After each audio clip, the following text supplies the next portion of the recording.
is set, for instance, on a finding of salary cap circumvention, and if the Clippers are refusing that, then I would anticipate that we would head to arbitration.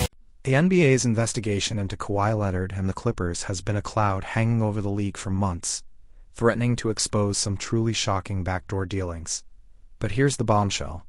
Despite all the noise, the league is now admitting that have no evidence of salary cap circumvention. The Clippers are refusing to accept any findings, and this whole thing is headed to arbitration. They essentially just admitted their big investigation failed, and what they just said proves exactly why. And what doesn't it tell us about where we stand? Well, the first thing is, the investigation's taken about 11 months as we sit here today. And what we are reporting, according to our sources, is that the NBA has yet to find any evidence showing that LA Clippers owner Steve Ballmer circumvented the salary cap to try to illicitly compensate Kawhi Leonard. That's obviously been the chief allegation here. What we're also 11 months. That's how long this investigation has dragged on. And after all that time, the league has, according to their own sources, come up empty on the central allegation. Steve Ballmer funneling money to Kawhi. This isn't just about a team owner, it's about the integrity of the entire salary cap structure. If the NBA can't prove this, what does that say about their ability to enforce their own rules? But here's what makes this even crazier. They know they have nothing, and yet they're still pushing something. Saying in our reporting is that short of that, what the NBA is looking at is the nature of the introductions that the Clippers have made between Kawhi Leonard, his camp, and certain team sponsors, and the nature of those. But we're kind of at, I would say, like a log jam in many ways. So with no direct evidence of cap circumvention, the NBA is now grasping at straws, looking at the nature of the introductions the Clippers made between Kawhi's camp and sponsors. Let that sink in. They're trying to punish a team for introductions. It's almost laughable. The Clippers, sensing this weakness, are now in a total logjam, refusing any finding of circumvention or punishment. And that's not even the worst part. This entire fiasco is about to drag on for years. As I reported in July, drag this whole thing out into 2027. Baxter Holmes just dropped a bomb. This investigation, already 11 months old, could drag out until 2027 if it goes to arbitration. Think about that. Another 4 years of this hanging over the Clippers and Kawhi Leonard. That's essentially an entire player contract length. It's a huge distraction, and frankly, a black eye for the league's ability to swiftly resolve major issues. But before we get to 2027, let's understand how we even got here in the first place. The basis over the course of the last year. What is the crux of this? Who is Aspiration? What is Steve Ballmer's connection to this company?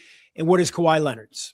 For those just tuning in, or who have thankfully avoided this daily drama, let's quickly recap. What is Aspiration? Why is Steve Ballmer involved? And what does Kawhi have to do with it? This isn't just some random sponsor. It's the core of the allegations. Most people hear that and think, okay, there's definitely something shady here. But watch what happens next with the details. By the NBA, led by the law firm Wachtell Lipton. Aspiration is a now bankrupt green banking company.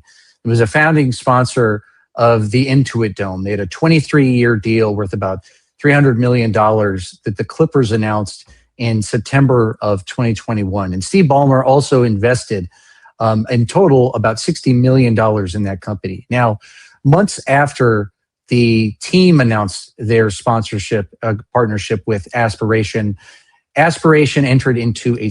Aspiration was a green banking company that became a founding sponsor of the Intuit Dome with a massive $300 million deal. Steve Ballmer himself invested $60 million into Aspiration. Months later, Aspiration signed Kawhi Leonard to a separate $28 million sponsorship. On paper, it looks bad, right? Owner invests in company. Company signs player. It screams potential foul play. But the deeper you dig, the more complicated the narrative becomes. Well, one thing that I would point out quickly is, one of the allegations that the NBA is focusing on is the nature of the introductions and what happened with the Clippers and Kawhi Leonard's camp and whatnot. And in a sit down with Ramona Shelburne. This is where the NBA's case really falls apart.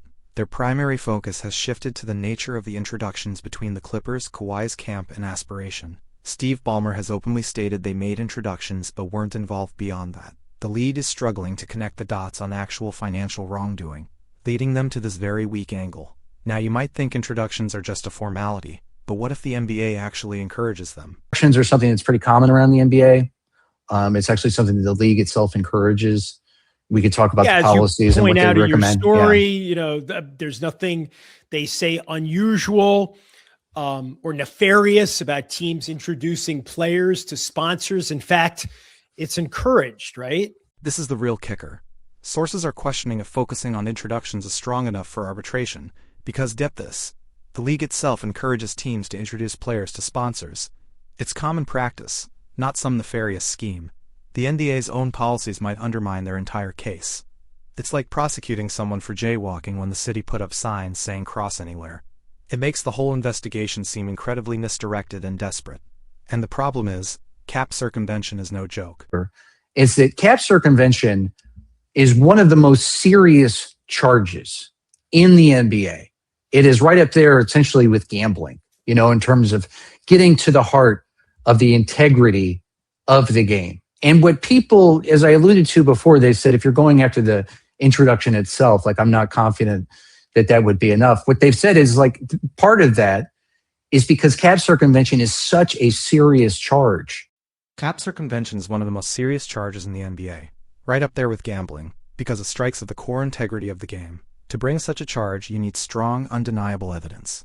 And if the league's big play is introductions, they're showing a fundamental misunderstanding of the gravity of the accusation and the burden of proof required. This isn't a minor infraction. It demands a smoking gun. And that leads us to a famous case that serves as a template for what real evidence looks like. In our story, according to sources, was brought up as a potential template for punishment here. But the key difference... The punishment was heavy. It was incredibly heavy. 5 first-round draft picks. Joe Smith's contract was voided. Glenn Taylor, the owner, was suspended for a year. The GM of the Timberwolves, Kevin McHale, was forced to take a leave of absence. It was considered the strongest penalty ever handed down by the NBA for any team or player. But the Joe Smith case with the Minnesota Timberwolves stands as the benchmark for cap circumvention punishment. 5 first-round picks, Joe Smith's contract voided, the owner suspended for a year, the GM forced to take a leave of absence. It was the strongest penalty ever handed down. This wasn't some flimsy introductions case. It involved explicit, written evidence of a secret deal. That's the kind of concrete proof needed to justify such severe penalties. And that's the crucial difference between that case and this one. Good, thank you for that. But that case hung on a piece of physical evidence, written evidence that emerged through a lawsuit later from 2 people who were representing Joe Smith. And what people, they've always kind of cited that, and they've said, here we have physical evidence, and that helped establish that. And what throughout this process and our reporting, what we've heard as the Clippers and the NBA have engaged each other on the findings of the last 11 months of investigating. The Joe Smith case hinged on a piece of physical written evidence that emerged through a lawsuit. It was an undeniable, tangible document proving the circumvention. In the Kawhi case, after 11 months of digging, there's no physical evidence that has emerged to establish guilt. 0. This isn't just a minor detail, it's the entire foundation of their case. Without that kind of hard proof, any claim of circumvention is purely speculative, which brings us to the core issue. The investigation is at a standstill. Etc. Then is this over? Is the investigation basically at an impasse and this is where they stand?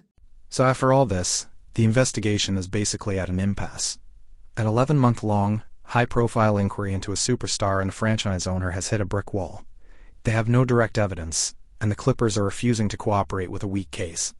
It begs the question, how can the NBA even move forward if they can't get the fundamental facts to stick? This isn't just a delay, it's a profound operational failure by the league itself, and the resolution process is incredibly complex. If the NBA is set, for instance, on a finding of salary cap circumvention, but it's leaning into the nature of the introductions, and if the Clippers are refusing that finding, and any potential punishment that may be proposed that's associated with it, then if the NBA is determined to find cap circumvention, but all they have is introductions, and the Clippers refuse that finding and any punishment, then arbitration is the only path. This isn't Adam Silver unilaterally handing down a verdict like in other cases. Because it's salary cap circumvention, the CBA dictates a complex process involving a system arbitrator and potentially an appeals process. It means this isn't ending quickly or quietly, and the Clippers, to their credit, are holding firm. That's why we're at where we're at today.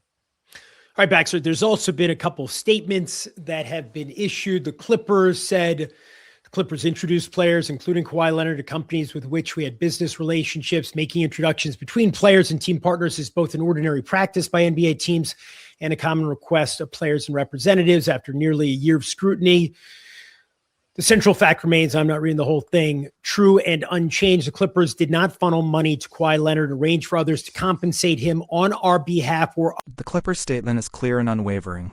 They introduced players to companies, the common practice, and they did not funnel money to Kawhi Leonard or provide undisclosed compensation.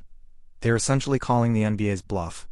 After nearly a year of scrutiny, their central defense hasn't changed, because presumably, they know they haven't broken any written rules. This isn't just spin. It's a direct challenge to the league's authority and investigative prowess. But the NBA's response is even more telling.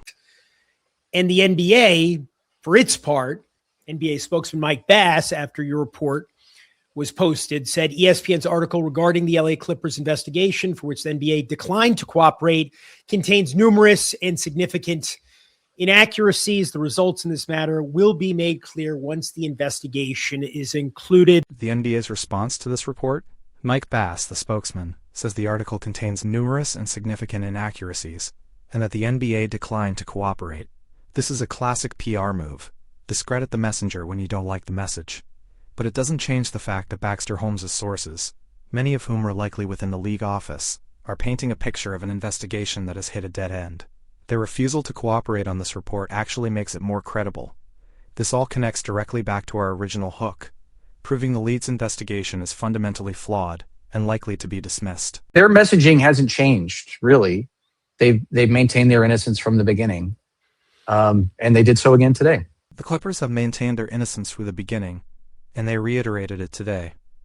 Their messaging hasn't wavered because, while the core facts they're presenting seem to hold water against the NBA's evolving and weakening claims, this isn't a team trying to hide something. It's a team standing its ground, knowing the league has struggled to find compelling evidence. This steadfastness only further highlights the NBA's investigative failures.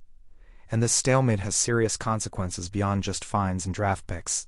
It is more complicated because there's a trade, let's not forget, that's kind of hanging in the balance here, involving one Kawhi Leonard.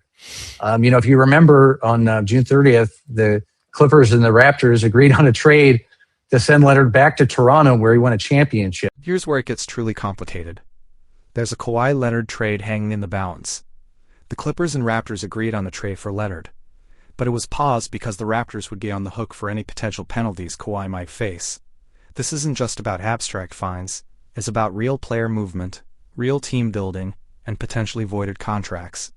It's causing real-world ripple effects, and this urgency is putting immense pressure on the league to resolve this, one way or another. Say that, and it might be clear, but just to really spell it out, that means if he were to be suspended or something like that, that means if his contract were to be voided, largely, yeah. Oh, okay. So that's one of the penalties that he could face in that, much in the same way that Joe Smith did. Now, to be clear, if Kawhi Leonard's contract were voided, that's what the Raptors would be on the hook for.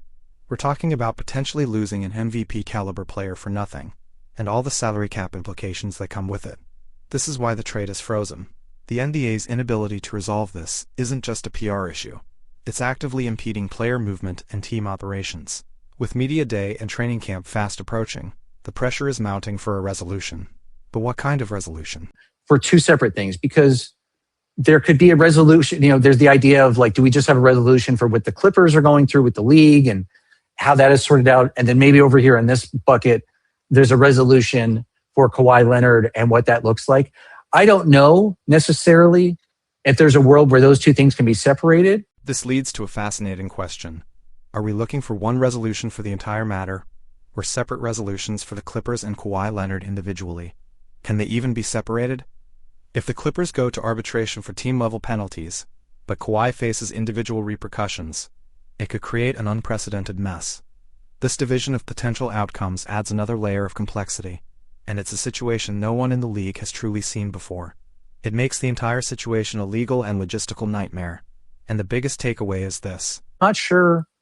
With respect to the Clippers, I don't see a path as I sit here today that avoids arbitration. I do think that that's where this is likely headed. The recorder states it plainly. There's no path to avoid arbitration for the Clippers. This isn't just a prediction. It's an assessment based on the current impasse and the league's weak case. Arbitration means a prolonged, potentially messy legal battle that will drag the saga out for months, if not years. It's a huge blow to the NBA's hopes for a swift, decisive resolution, confirming that their investigation has hit an insurmountable wall. This implies the league's original claims were either greatly exaggerated or poorly substantiated from the start. Now, in the last few minutes from our colleague Shams Charania, that the Buss family is selling its remaining, about 18% of the team to the new Iger/Kushner ownership group. What are your thoughts about the Buss era essentially coming to an end? Switching gears completely, as if one major news story wasn't enough, there's also the breaking news about the Buss family selling their remaining 18% of the Lakers to the Iger-Kushner group. This marks the end of an era, effectively concluding the Buss family's control over one of the NBA's most iconic franchises. It's a seismic shift in the league's power structure and ownership landscape.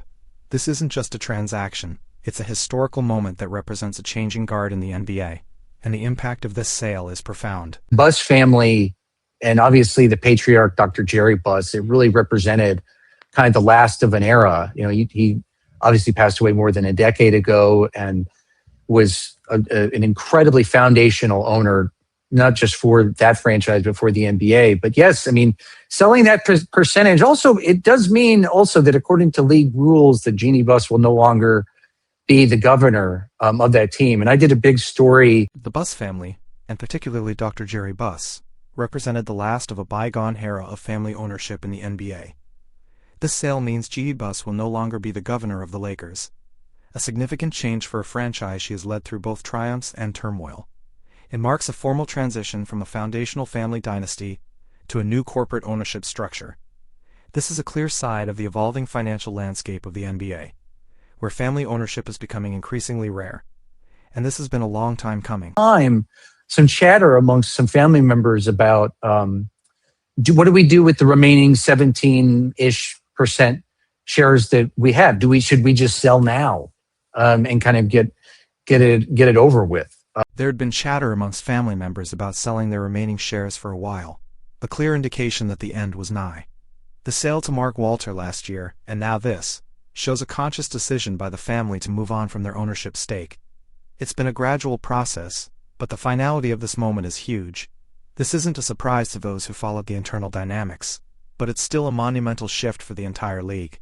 And for many, it's a moment of reflection. The Buss family would sell their shares, immediately after. But it's the end of an era, and I'm still processing it. I think a lot of people around the NBA are, and what it means. But it is the end of an era in so many ways. It truly is the end of an era for the Lakers and for the NBA as a whole. The Buss family's legacy is immense, but the league is moving towards a new model of ownership. Everyone around the NBA is processing what this means for the future of the league, and for the Lakers specifically. This isn't just a simple transaction. It's a symbolic passing of the torch that signifies profound change. What will the Lakers look like without a Buss at the helm? And how will this new ownership group impact their future? That the NBA created that goes to teams, and it's titled Business of Basketball.